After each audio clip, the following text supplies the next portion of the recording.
বেশি বাড়াবাড়ি করবেন না। আরজিকর কাণ্ডে টিএমসি নেতাদের বিরাট হুঁশিয়ারি দিলীপ ঘোষ। বেশি বাড়াবাড়ি করলে জনতা জুতো পেটা করবে। আরজিকর আবহে টিএমসি নেতাদের বিরাট নিদান দিলেন এবার দিলীপ ঘোষ, কড়া হুঁশিয়ারি। এমপি তারা মানুষকে ধমকাচ্ছেন, তারা ডাক্তারদের ধমকাচ্ছেন, চমকাচ্ছেন। দেখে নেবেন জনরস হবে।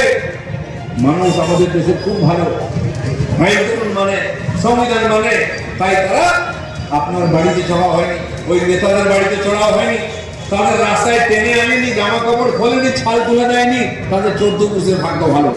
কিন্তু বেশি বাড়াবাড়ি যদি করেন, এই সাধারণ মানুষ আপনাদের অনেক নাটক দেখেছে, অনেক অত্যাচার সহ্য করেছে, তারা কিন্তু সীমা পার করে দেবে। তাদের কোনো দায় নাই। আপনাকে ভোট দিয়েছে বলে এরা পাপ করেছে, ভোটও দেবেন, চোখও দেখাবেন, এটা হতে পারে। তাই আমি বলছি যে টিএমসির নেতা মন্ত্রী এমএলএরা বেশি বাড়াবাড়ি করছেন, করবেন না। এরকম চৌমাথায় নিয়ে এসে এখানে জামা কাপড় খুলে এখানে বেঁধে দেবে গাছ, বেশি হলে দুটো পেটা করে দেবে। সেই রাস্তায় যাবেন না। মানুষ খেপে আছে আজকে, সন্তান হারা আজকে প্রত্যেকটি বাংলার মানুষ। সবাই বলছে আমার মেয়েটা মারা গেছে, তাই ওই মেয়েটির রক্ত হবে না কেউ। তার সাথে এই মুহূর্তে খবর উঠে আসছে, আবারও রাত দখলের ডাক দিয়েছেন সমস্ত জুনিয়র ডাক্তারেরা। প্রায় 1 মাস চলে গেল, তাতেও সুরাহা হলো না এবার আরজিকর কাণ্ডের। আর আবারও রাত দখলের ডাক জুনিয়র ডাক্তারদের। আর অপরদিকে দুর্যোগ মাথায় নিয়ে রাস্তায় রাত কাটালেন বামেরা।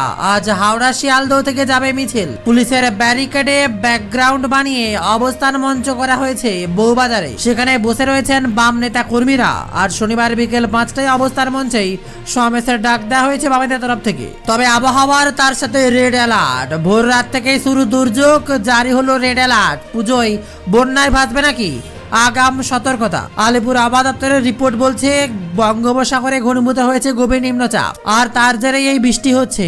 তাই অবস্থার অবনতি হতে পারে। তাতে দুর্গাপুজো কি বন্যায় পরিণত হবে তার দিকে নজর রাখছে বাংলার মানুষ। সপ্তাহান্ত যে ভালোই বৃষ্টি হবে তেমনটি জানানো হয়েছে। শনিবার রবিবার ভারী থেকে অতি ভারী বর্ষণের সতর্কতা রয়েছে, এমনকি লাল সতর্কতা পর্যন্ত জারি করা হয়েছে। রবিবার পশ্চিম মেদিনীপুর বাঁকুড়া জেলায় লাল সতর্কতা জারি। আর এর মাঝে ভয়ানক কাণ্ড, বিনা চিকিৎসায় মৃত্যু পরিবারকে 2 লক্ষ টাকা দেবেন মমতা বন্দ্যোপাধ্যায়ের সরকার। আর এই পরিস্থিতিতে রাজ্যের স্বাস্থ্য পরিষেবা ব্যাপক সংকট তৈরি করার আশঙ্কা দেখা গিয়েছে। ইতিমধ্যে একাধিক সরকারি মেডিকেল কলেজ হাসপাতালে বিনা চিকিৎসায় রোগী মৃত্যুর অভিযোগ উঠেছে। সরকারি হাসপাতালগুলিতে জরুরি পরিষেবা অব্যাহত। স্বাস্থ্য ভবনের সামনে কর্মবিরতি সামিল এবার জুনিয়র চিকিৎসকরা। এর মধ্যে একাধিক সরকারি হাসপাতালে বিনা চিকিৎসায় রোগী মৃত্যুর অভিযোগ উঠেছে। আর এবার হাসপাতালে বিনা চিকিৎসায় মৃত 29 রোগীর পরিবারকে ক্ষতিপূরণ দেওয়ার কথা ঘোষণা করলেন বাংলার মুখ্যমন্ত্রী মমতা বন্দ্যোপাধ্যায়।